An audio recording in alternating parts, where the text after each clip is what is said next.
Alors bonjour et bienvenue sur la mécanique universelle. Alors aujourd'hui nous sommes le 4... Janvier! Janvier! Janvier! Janvier! Oui, exactement. Janvier comme il est dit dans, dans le, dans le passage. Donc le 4 janvier, mai de 2023. Hein. Voilà. Et alors, qu'est-ce que je voulais faire aujourd'hui? Eh bien, aujourd'hui, en cette fin de soirée, je voulais déjà confirmer encore une fois la théorie que je développe sur le site mécaniqueuniverselle.net et sur ces vidéos, sur cet espace vidéo-là, sur lequel vous êtes. Donc, théorie selon laquelle l'humanité, notre humanité, dans son ensemble, dans sa totalité, et ce depuis tout le temps, on évolue vraiment tous ensemble, on ne le sait pas, mais c'est comme ça. L'humanité dans son ensemble est destinée à atteindre son ultime perfection.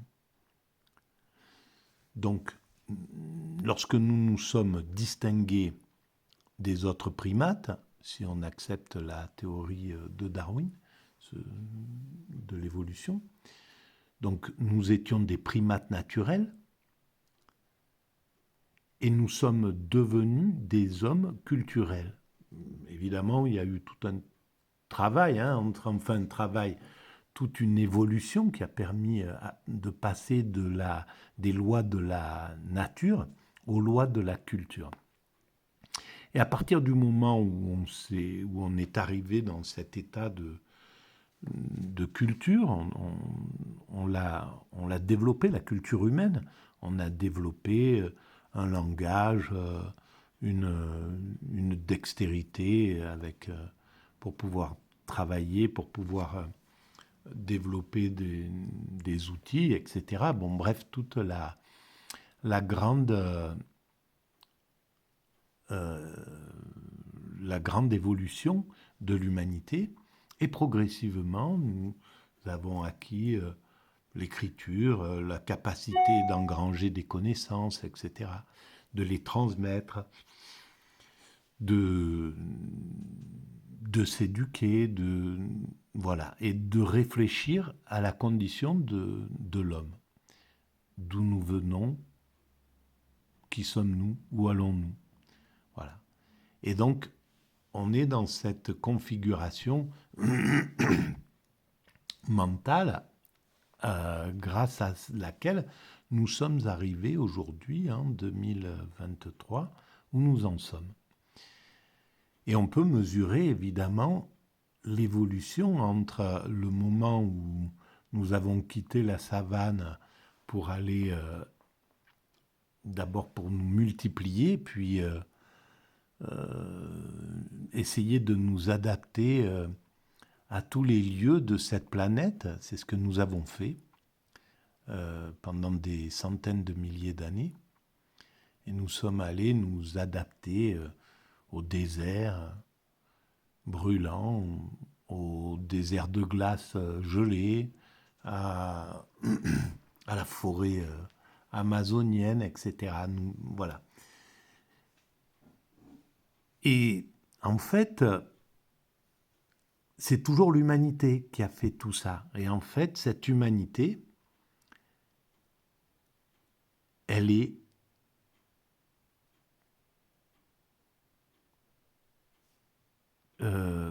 constructrice dans sa totalité. Même s'il a fallu des dizaines et des dizaines de milliers d'années de silence, de solitude, peut-être pour une tribu amazonienne, par exemple, vraiment isolée au cœur de l'Amazonie, elle a permis de faire perdurer des choses très importantes pour la connaissance de l'humanité.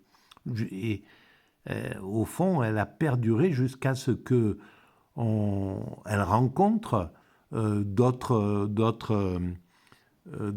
hommes capables de comprendre ce qu'ils avaient à donner à cette humanité. Et au fond, donc, par exemple, ces tribus ont contribué à l'évolution de l'humanité. Et c'est valable pour chaque être humain qui passe sur cette planète. Ils contribuent pleinement à l'évolution de l'humanité.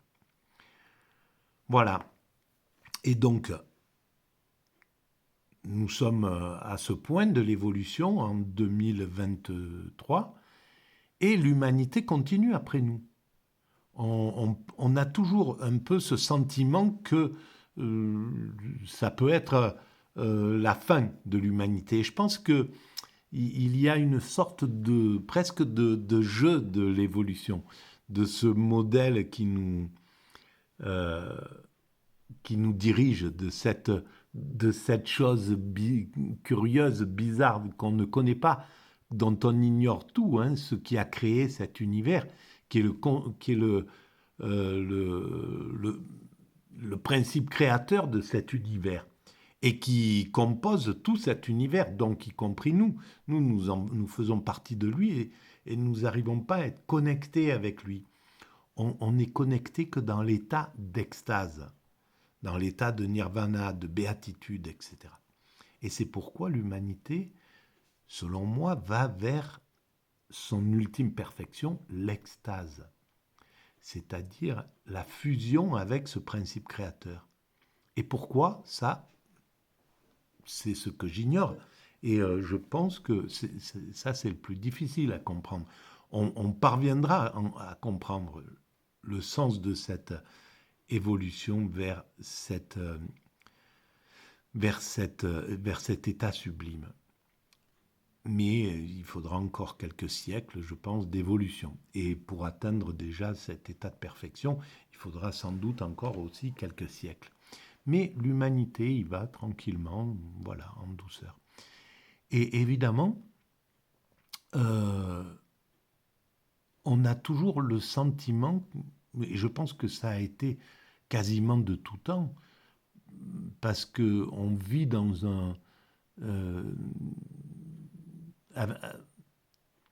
on vit à l'intérieur d'un système d'évolution où il y a le tragique, où il y a le drame, où il y a la guerre, la violence, la possibilité de tout détruire, etc. Et je pense que ça a été quelque chose qui a pu parcourir les hommes depuis très longtemps. Donc, il est difficile, même par exemple aujourd'hui, il est difficile de pouvoir dire l'humanité, elle va continuer d'évoluer encore 200-300 ans jusqu'à atteindre son ultime perfection, à se perfectionner progressivement, etc.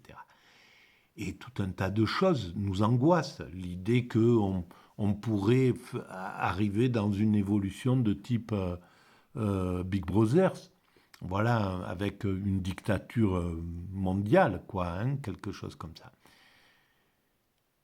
À mon sens, peut-être qu'on flirtera avec ça, comme 1933 a flirté avec la dictature, avec un type de dictature qui a duré jusqu'en 43, 44, voilà, 45, mais l'humanité renverse toujours le mal, en somme, ce qu'on peut appeler le mal.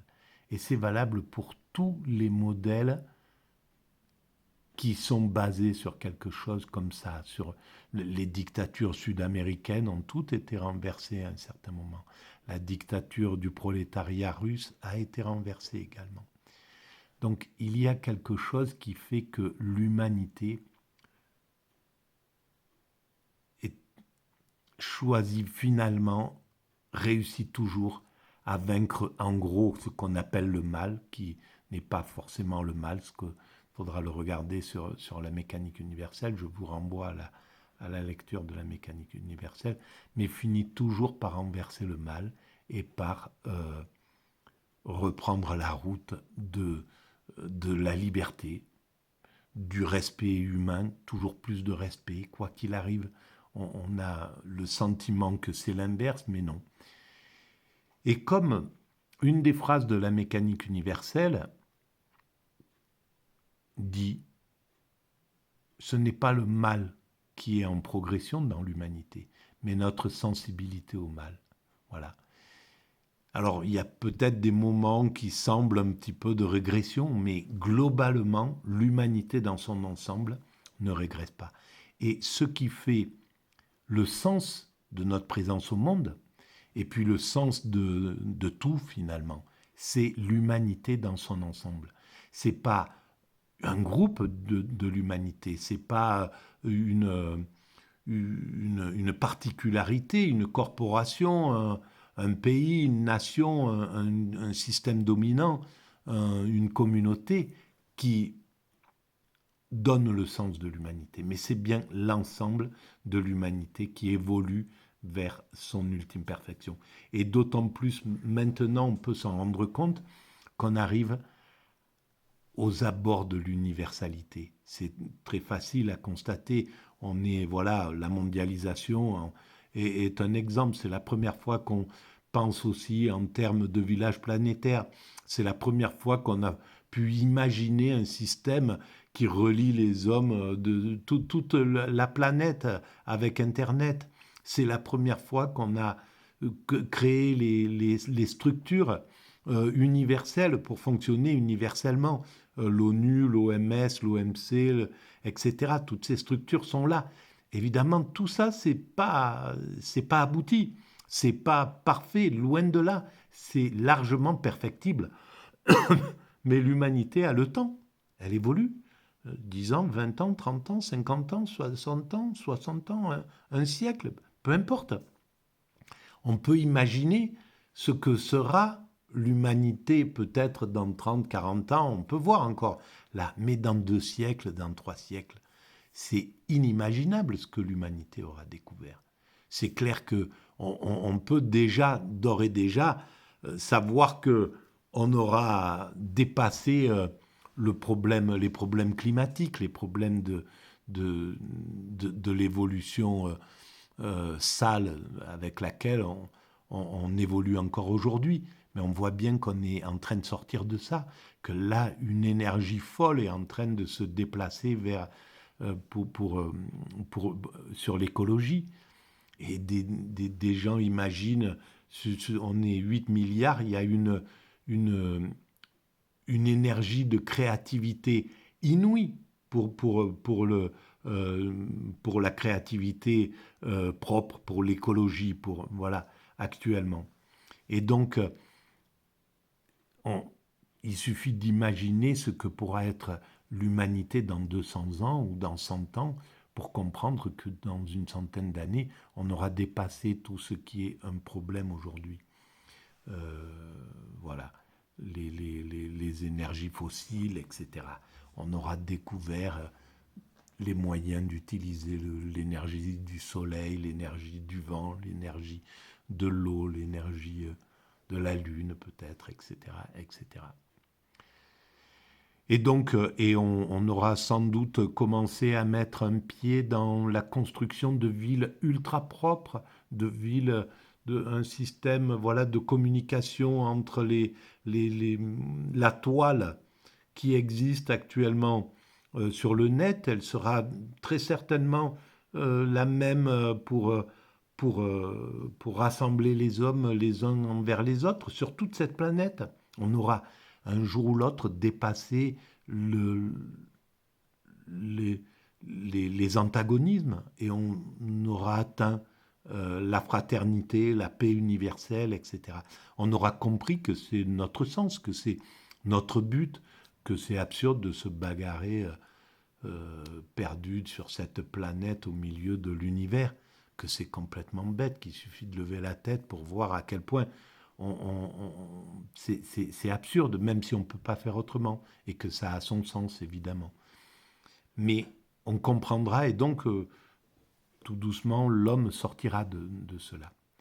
Et pas plus que les êtres humains de 1700 pouvaient imaginer que 300 ans après, des êtres humains prendraient l'avion aurait des voitures, aurait la lumière, voilà, aurait des réfrigérateurs, euh, Internet, etc., le téléphone. Bon, voilà, pour des petites choses, simplement, pas plus. Nous pouvons imaginer, malgré toute la bonne volonté qu'on peut mettre, ce que sera l'humanité dans 300 ans, dans 200 ans.